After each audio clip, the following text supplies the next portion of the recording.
뿌듯한데요. 어쩐지 젊어졌다. 내 몸에서 피를 그렇게 많이 뽑아도 괜찮나요? 약을 복용하고 있는 사람들 상관이 없는 거겠죠? 증명이 되는 게 NK셀이라고요. 네네. 또 이제 어떤 분들은 피를 뽑아서 하니까 내 몸에서 피를 그렇게 많이 뽑아도 괜찮나요? 막 내 몸이 버틸 수 있을까요? 이런 거를 궁금해 하시거든요. 그래서 제가 괜찮아요. 걱정 안 하셔도 돼요. 허전하는 것보다도 양이 적어요. 말씀을 드리는데 어떠셨어요? 저는 피 뽑는 것에 대해서는 거부감 같은 건 없었고요. 그리고 오히려 전 옛날에 좀 정기적으로 헌혈을 한다 할지 그러면서 피를 좀 빼는 게 오히려 건강에 좋다라는 얘기를 들은 기억이 있거든요. 네. 그리고 사실인지 아닌지 모르겠지만 그래서 저는 오히려 뭐 그런 건 그렇게 나쁘지 않았던 것 같아요. 네. 네. 그런데 그거 맞나요? 정기적으로 피를 좀 사실 그게 뭐 꼭 좋다 나쁘다가 아니라 어쨌든 피도 우리 몸에 이제 현미경을 보면 세포거든요. 네네네. 안에 여러 세포들이 있는 건데 얘가 몸 한 바퀴 돌고 나서 또 죽을 세포들은 가서 죽고 또 새로 만들고 이거예요. 그래서 어차피 그대로 두면 얘는 나중에 다 죽고 또 새로 만드는 거예요. 근데 이제 헌혈을 해서 꼭 필요한 사람들한테 쓸 수도 있고 현대 과학이 혈액은 못 만드니까요. 그래서 할 수 있으면 좋죠. 저도 할 수 있을 때는 꼭 헌혈을 하고 있거든요. 활력을 잃어버리지 않고 계속 좀 유지할 수 있는 그런 방법 같은 건 없을까요?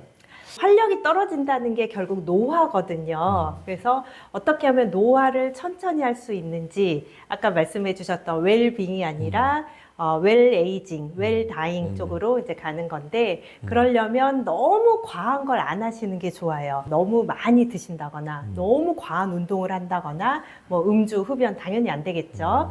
근데 다 우리가 알고 있는 기본이에요. 근데 그 기본을 지키고 산다는 게 사실 힘든 건데 그래도 스트레스 줄이고 적당히 먹고 적당히 운동하고 잘 먹고 잘 자고 그게 제일 좋은 거죠. 50대 중반 되면 직장에서도 지위가 높아지고 모르는 사람들은 야 좋겠다 이러지만 사실은 지위가 높아지면 높아질수록 정신적인 스트레스는 더 많은 것 같고 그럼요.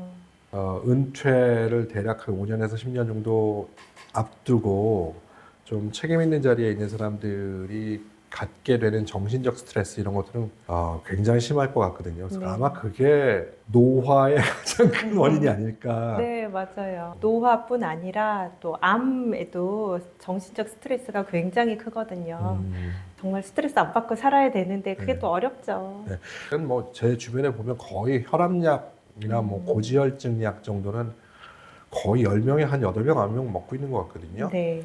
성인병의 위험이 있거나 혹은 성인병 약을 복용하고 있는 사람들도 이런 줄기세포 시술이라든가 이런 거는 전혀 상관이 없는 거겠죠? 네, 지금 뭐 성인병 종류들, 뭐 혈압약이나 고지혈증약, 당뇨약 이런 분들 그냥 그 약 꾸준히 드시면서 줄기세포 시술 같이 받으실 수 있는데요. 가끔 병원으로 이제 항암 치료 중인데 예. 줄기세포 하면 암이 싹 없어진다던데 할 수 있냐 하고 전화가 오는 경우들이 있어요. 그래서 그거는 안 됩니다 말씀을 드려요. 그러니까 줄기세포에 관해서 약간 환상을 갖고 계신 분들이 계세요. 현재 항암 치료를 하고 계신 분들은 그 프로토콜에 맞게 이제 항암 치료를 그대로 하시고 완전히 끝나고 이제 완치 판정을 받고 나서는 하실 수 있으세요. 네. 근데 지금 항암 중이신 분들은 안 하시는 게 좋고요. 네. 그 외에 다른 질환들은 전혀 상관없으니까 하실 수 있어요. 혹시 거꾸로 줄기세포 치료를 받으면 네. 당뇨라든가 이런 거잖아요. 네. 긍정적인 효과 같은 건 없을까요? 혹은 네, 있어요. 그래요? 네, 네. 그러니까 줄기세포가 호밍 효과라고 해서 그래서 불수 안에서 줄기세포가 있거든요. 얘가 이제 나오는 거예요. 그래서 혈액 안에서 이렇게 돌아다니는데 얘가 내 몸에 필요한 부분을 직접 찾아가서 그러니까 집으로 돌아간다 해서 호밍이에요. 그래서 그쪽을 가서 나도 몰랐는 부위를 가서 치료를 하는 거거든요. 그래서 아직 뭐 암이 생기기 전 단계, 그렇지만 정말 조그만한 CT, MRI에 나오지 않을 정도의 작은 단계 또는 아직 진단이 되기 전 단계지만 몸이 약간 고장나기 시작한 그 단계부터 얘는 치료를 할 수 있다. 그래서 증명이 되는 게 NK셀이라고요. 네네. 그런 잘못된 세포를 잡아먹는 세포가 있어요. 얘의 숫자가 확 늘어나요. 그래서 나는 인지하지 못했지만 작은 고장을 얘가 치료를 해주는 거죠. 그래서 예방하는 효과는 있지만 이미 발생해버린 큰 거를 이것만으로 치료하기는 어려워요. 그리고 치료하는 거는 더 좋고 값싼 약들이 다 나와 있으니까요. 그거에 맞춰서 치료를 하는 게 더 맞고, 그다음에 얘는 예방적으로 이제 같이 하실 수는 있는 거죠. 그러니까 치료 목적이라기보다는 네, 예방 목적 네, 혹은 뭐 안티에이징, 네. 활력을 높임으로 해서 네. 그런 이제 질병들을 사전에 좀 차단할 수 있는 그런 네. 효과 네, 이런 맞아요. 쪽을 좀 바라보는 게 좋겠고요. 그때 또 줄기세포 정맥 시술뿐 아니라 얼굴에 피부에 주사 시술도 같이 하셨거든요. 네네. 저는 줄기세포를 추출해서 내 얼굴에 직접 주사를 해주는 거예요. 그래서 그날 막 바늘 자국도 있고 약간의 멍도 있고 했던 건데요. 네.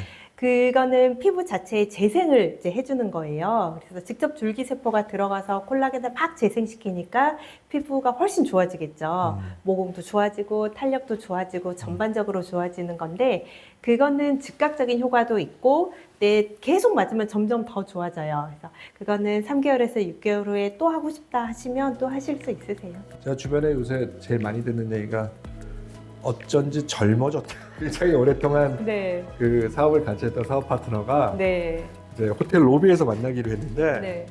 기다리고 있는데 안 와서 다시 이렇게 전화를 했대. 저기서 핸드폰 가지고 와서 아니 정대표 맞으시나요? 못 알아봤다고 네. 그러더라고요. 뿌듯한데요. 아무튼 젊게 만들어줘서 감사합니다. 네, 더 젊게 만들어 네, 드릴게요. 감사합니다. 다음에 네. 또 뵙겠습니다. 네, 감사합니다.